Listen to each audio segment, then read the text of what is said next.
मला आपल्या माध्यमातून अत्यंत संवेदनशील विषयाच्या संदर्भात भूमिका मांडत असताना मला त्या 5 वर्षाचा प्रवास मांडून वेळ घ्यायचा नाही, पण सत्य सांगावं लागेल राजकारणाच्या पलीकडे की देवेंद्रजी मुख्यमंत्री असताना मी स्वतः आमदार त्या काळात होतो. न्यायालयामध्ये टिकेल असं संरक्षित फक्त आरक्षण नाही तर त्याला संरक्षण हायकोर्टात मिळून देत जे पृथ्वीराज बाबांच्या काळात नाकारलं गेलं होतं ते आरक्षण देवेंद्रच्या काळात हायकोर्टात टिकलं, सुप्रीम कोर्टात देखील टिकलं. पण दुर्दैवाने आज राजकारण करण्याची वेळ नाही, पण सत्य सांगितलं पाहिजे की मागच्या काळात ठाकरे सरकारच्या काळामध्ये मुकुल रोहतगी वकील यांनी वारंवार सांगितलं की आम्हाला डेटा मिळत नाही, कधी कधी तर डेटा ट्रान्सलेट करून मिळत नाही. आणि कधी कधी न्यायाधीशांनी आक्षेप घेतला आहे सर्वोच्च न्यायालयात की इतक्या संवेदनशील विषयावर सरकार इतकं निष्ठुर कसं असू शकतं. आणि म्हणून त्या ठिकाणी नाकर्त्या सरकारच्यामुळे मराठा समाजाचे आज हे हाल होत आहेत. हे सत्य पण नाकारता नाही, कारण की हा विषय आता 4 वर्षातला नाही आहे. आमच्या जरांगे पाटलांनी उचलला आताचा नाही, हा 85 पासूनचा विषय. मग शरद पवार, विलासराव देशमुख, अशोक चव्हाण सारखे मराठा मुख्यमंत्री होऊन गेले, मग त्यांना शहाणपण सुचलं नाही काय करायचं.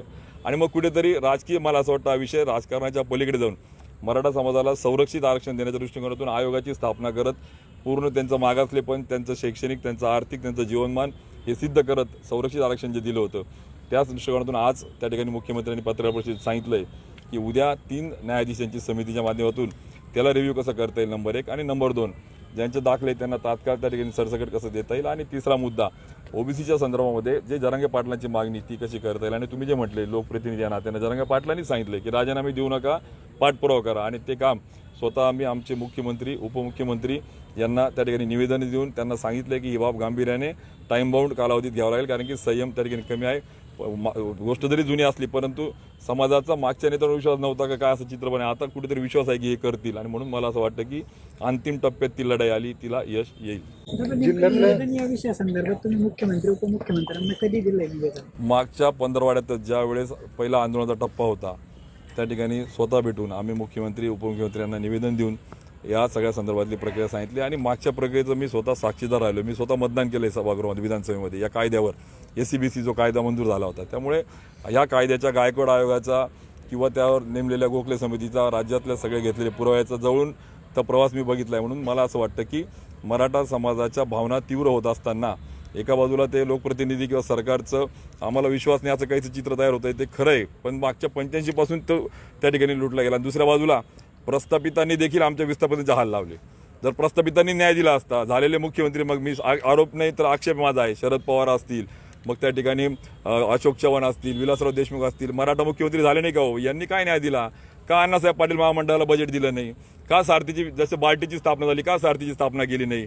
आणि मग कुठेतरी आम्हाला मराठा समाजाची प्रेम आहे असं आणून राजकारण करायची, पोळी भाजायची, मला वाटतं आता मराठा समाज सुज्ञ झाला. आणि म्हणून जरांगे पाटलासारखा सर्वसामान्य मराठ्याच्या मागे मराठा समाज एकवटला, याचं मागचं कारणच ते आहे की प्रस्थापितांनी कायम आम्हाला भावनेची खेळलं, आम्हाला लुटलं. म्हणून विस्थापित मराठा, सर्वसामान्य मराठा हा एकवटला आहे. आणि त्याला न्याय देतील तर सर्वसामान्य भाजपाचं, शिंदेसाहेबांचं सरकार देईल. आणि ते आपण बघतोय की त्यांनी पावलं टाकून अंतिम टप्प्यात ते आणलंय.